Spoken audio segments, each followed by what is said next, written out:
Hi students, पढ़ाई अच्छी चल रही है आपकी। भारत के बारे में हमने प्रमुख प्रमुख जानकारियां ली, हिमालय पढ़ लिया, अलग अलग पठार अलग अलग पर्वत पढ़ रहे हैं हम। आपके कमेंट्स आ रहे हैं, अच्छा लग रहा है कि आप पढ़ रहे हो। आज प्रायद्वीपीय भारत के पठार और पर्वत पढ़ना स्टार्ट करेंगे। प्रायद्वीप बोल रहा हूं मैं, प्रायद्वीप वो होता है जो तीन तरफ से जल से घिरा हो। बंगाल की खाड़ी इधर है, पर इधर अरब सागर, नीचे हिंद महासागर है। तीन तरफ से ये हिस्सा जल से घिरा हुआ है, इसलिए इसे प्रायद्वीप कहते हैं। ये पठार क्यों है? ये लावा निर्मित पठार।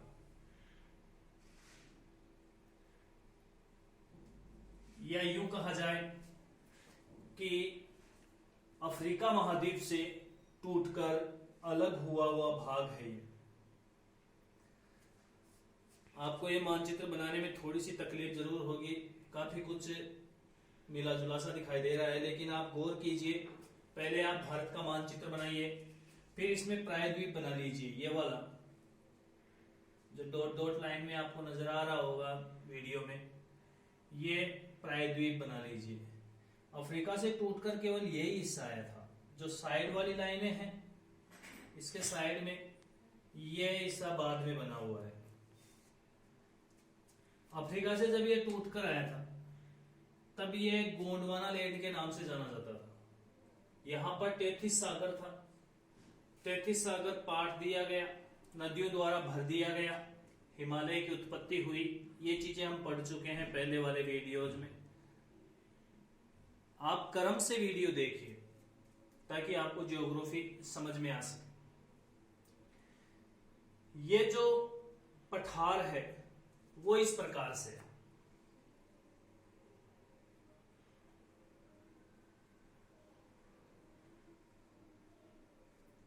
इस प्रकार से पठार है।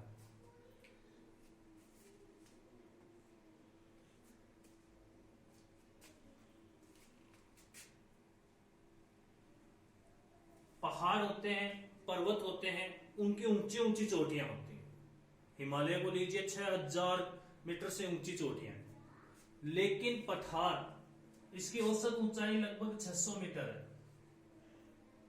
और ऊपर से समतल है।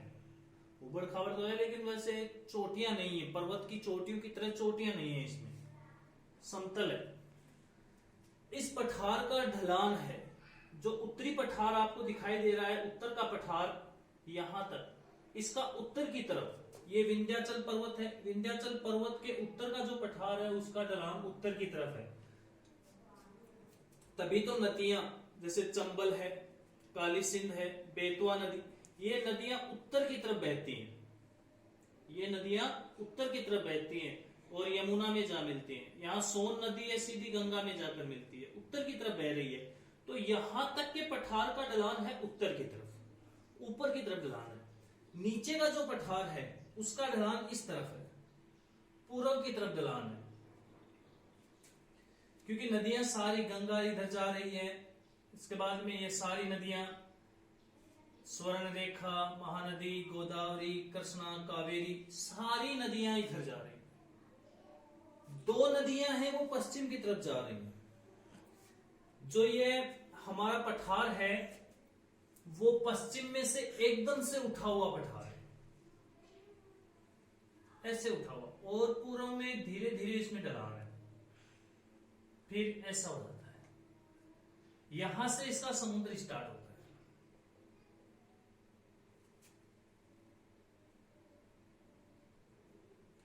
यहां से समुद्र स्टार्ट हो जाता है। ये जो क्षेत्र है ये मैदान है।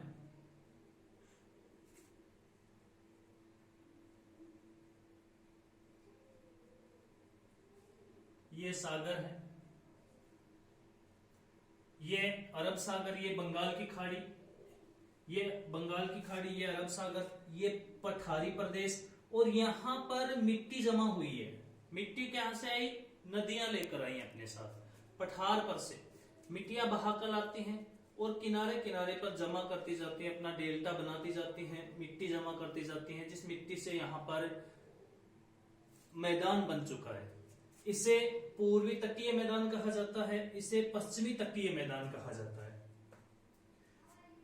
तो पठार का ढलान है पूर्व की तरफ, उत्तरी पठार का ढलान है उत्तर की तरफ, पूर्वी नीचे वाले जो दक्षिणी पठार है उसका ढलान है पूर्व की तरफ। मानचित्र अगर आपसे नहीं बनता है तो मैं मानचित्र की एक फोटो भेजूंगा, जिसे जूम करके आप मानचित्र को बना सकते हैं बेझिझक होकर। अब बात करते हैं ढलान। अब यहां से ये पश्चिमी घाट पर्वत है और यहां पर है पूर्वी घाट पर्वत, जो टुकड़ों में बटा हुआ है। देखो यहाँ 2-3 टुकड़ों में, आगे और बनाएंगे अगले वीडियोज में पर्वत छोटे छोटे। ये टुकड़ों में बटा हुआ है क्योंकि नदियों ने इसको काट दिया है, पाट दिया है। यहाँ पर मैदान कर दिया है, बिछा दी है मिट्टी, डेल्टा बना दिया है, जो बहुत उपजाऊ मिट्टी होती है। नदियों द्वारा लाई गई मिट्टी बहुत उपजाऊ होती है। यहाँ मैदान बन गया है, ये पठार है, इसमें से नदियां, कुछ इधर नदियां आती हैं अपने साथ मिट्टी लेकर आती है, यहाँ बिछा देती हैं, कुछ इधर मिट्टी अपने साथ बिछा देती हैं, तो मैदान बन जाता है। ये समझने के लिए इस पठार में एक प्रमुख चीजें हैं जिनका हम अध्ययन करेंगे। इसको दक्षिणी भारत का प्रायद्वीपीय पठार कहा जाता है, या दक्षिणी प्रायद्वीपीय पठार कहा जाता है पूरे को। लेकिन इसमें छोटे छोटे कुछ पठार हैं, जैसे मालवा का पठार है, छोटा नागपुर पठार है, दक्कन का पठार है। इन पठारों का अध्ययन भी हम करेंगे। तो हम इसका अध्ययन करते हैं क्रम से, शुरू से देखते हैं किस किस चीज का हम अध्ययन करते हैं, उसकी एक सूची बना लीजिए और जैसा मैं बोलता जा रहा हूं वैसे वैसे लिखते रहिए। अभी केवल आपके सामने समझाने का ही एक तरीका था, समझाने का ही एक नजरिया था, जिससे मैंने आपको समझाने का प्रयास किया है।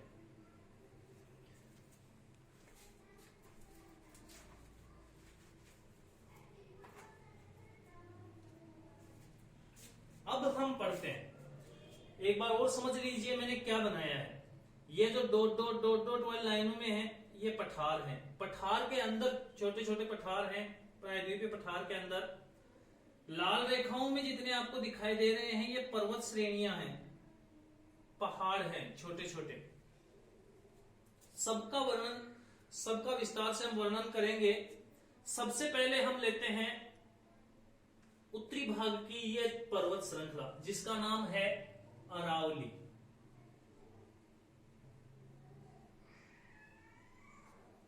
अरावली कहां से शुरू होती है? गुजरात के पालनपुर से स्टार्ट होती है और राजस्थान में होती हुई दिल्ली तक जाती है। दिल्ली में यहां पर मजनू का टीला,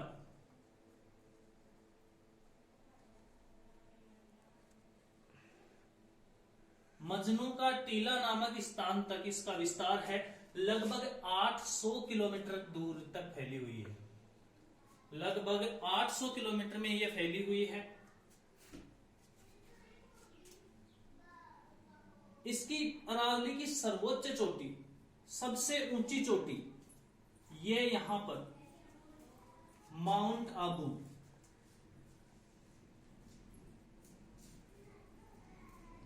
माउंट आबू में है गुरु शिखर।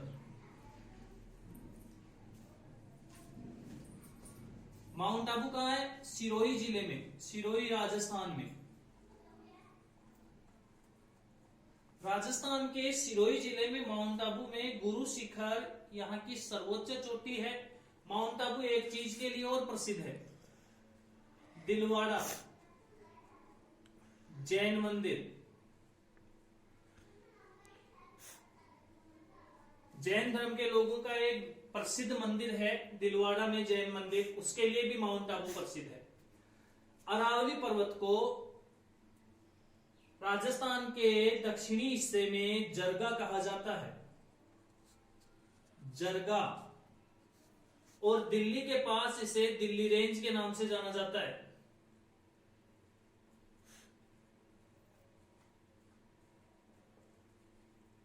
दिल्ली के पास इसे दिल्ली रेंज के नाम से जाना जाता है, जो 800 किलोमीटर में फैली हुई है। जब राजस्थान का अध्ययन करेंगे तब इसका और विस्तार से वर्णन करेंगे। अरावली पर्वतमाला विश्व की सबसे प्राचीन पर्वतमाला है जो अब विलुप्त होने के कगार पर है। धीरे धीरे बरसात द्वारा, धूप द्वारा इसका कटाव होता गया है और धीरे धीरे यह समाप्त होने के कगार पर है, केवल अवशेष में बची हुई है। किसी समय में, प्राचीन समय में यह भी हिमालय की तरह ऊंची ऊंची चोटियों वाली पर्वत श्रृंखला थी, लेकिन अब यह वलित पर्वतमाला धीरे धीरे विलुप्त हो रही है।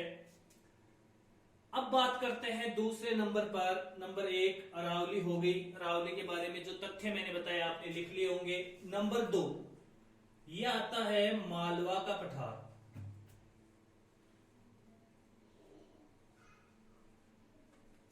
यह आपके सामने बना हुआ दिखाई दे रहा होगा। इसको कहते हैं मालवा का पठार। मालवा का पठार लावा से बना हुआ है। मालवा का पठार लावा से बना हुआ है। लावा, ज्वालामुखी से निकलने वाला लावा।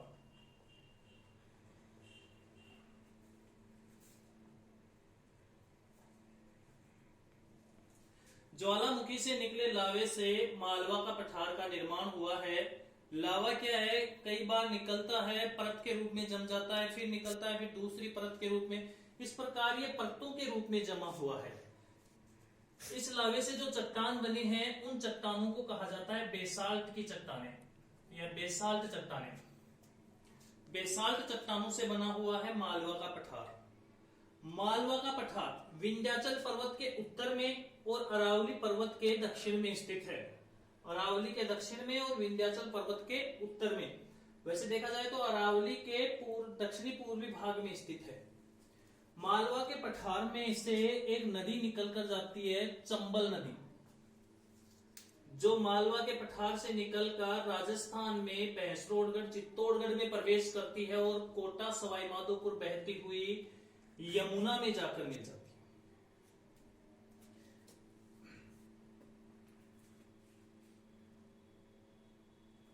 ये यमुना में इटावा के पास में मिलती है। इटावा यूपी में है। इटावा के पास जाकर ये मिलती है। चंबल नदी एक अकेली नदी नहीं है। मालवा के पठार में अनेक नदियां आकर इसमें मिलती हैं और ये नदियां विंध्याचल से निकलकर जब मालवा के पठार से बहती हैं तो मालवा के पठार में अनेक प्रकार के गड्ढे बनाती हुई निकलती हैं। तो मालवा के पठार में अनेक नालियां बन गई हैं, जिसे अवनाली का अपर्दन कहा जाता है। अवनाली का अपर्दन।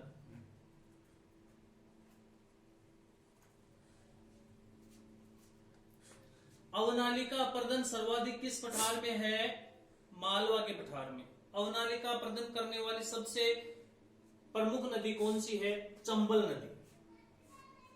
ये नालियां बना देती है। जैसे मान लीजिए ये मालवा का पठार है, इसमें ये चंबल की प्रमुख शाखा है। अब इसमें मिलने वाली नदियां यहां इस प्रकार नालियां बना देती हैं। इनमें मिलने वाली नदियां इनके साथ जुड़कर तो ये नालियां बनी हुई हैं। अवनाली का अपर्दन हो जाता है। अवनाली अपर्दन करने वाली सबसे प्रमुख नदी चंबल नदी। आपने चंबल के डाकू का नाम सुना होगा। पुराने जमाने की जो 70-80 की दशक की फिल्में हैं, उनमें सर्वाधिक डाकुओं की फिल्में हैं। डाकू कहाँ रहते थे? चंबल में। चंबल के डाकू कहलाते थे, जो मालवा के पठार में रहते थे। देखे होंगे अनेक प्रकार की नलियां उन फिल्मों में, जिनमें से घोड़े दौड़ा कर वो निकलते हैं। छुपने की जगह होती थी डाकुओं की। इसीलिए मालवा के पठार के अंदर अनेक नालियां बन गई हैं, अनेक अपर्दन हो गए हैं। ये पढ़ लिया हमने मालवा का पठार। मालवा के पठार के बाद में इसके थोड़ा सा दक्षिण में चलेंगे। तीसरा नंबर पर आता है विंध्याचल पर्वत।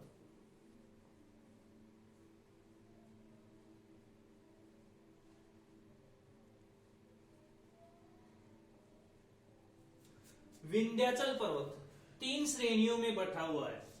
विंध्याचल पर्वत 3 श्रेणियों में बना हुआ है। अलग अलग श्रेणियां हैं, इनके नाम भी अलग अलग हैं। जो विंध्याचल पर्वत है वो 3 अलग अलग श्रेणियों से बना हुआ पर्वत है।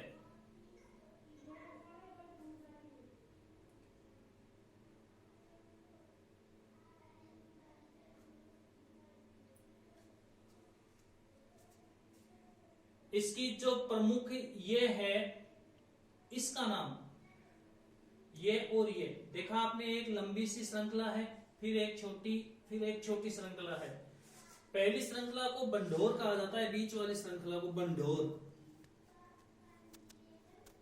और जो ये दूसरी श्रृंखला है, दूसरी श्रृंखला को कैमूर के नाम से जानते हैं। कैमूर, बंढोर, कैमूर, इस प्रकार से 3 श्रृंखलाओं में बना हुआ है विंध्याचल पर्वत। विंध्याचल पर्वत के बाद में अभी बहुत कुछ है इस वीडियो में, लेकिन अभी ये वीडियो लंबा हो जाएगा, इसलिए आगे के वीडियो में हम पढ़ाएंगे जो नीचे वाला सतपुड़ा पर्वत है, नर्मदा घाटी है, ताप्ती घाटी है, इन सब की चर्चा हम आगे वाले वीडियो में करेंगे। आज का प्रश्न है, आपको बताना है कि लघु हिमालय मिस्मी पर्वत श्रृंखला किस राज्य में पड़ती है? मिस्मी पर्वत श्रेणी किस राज्य में पड़ती है? धन्यवाद।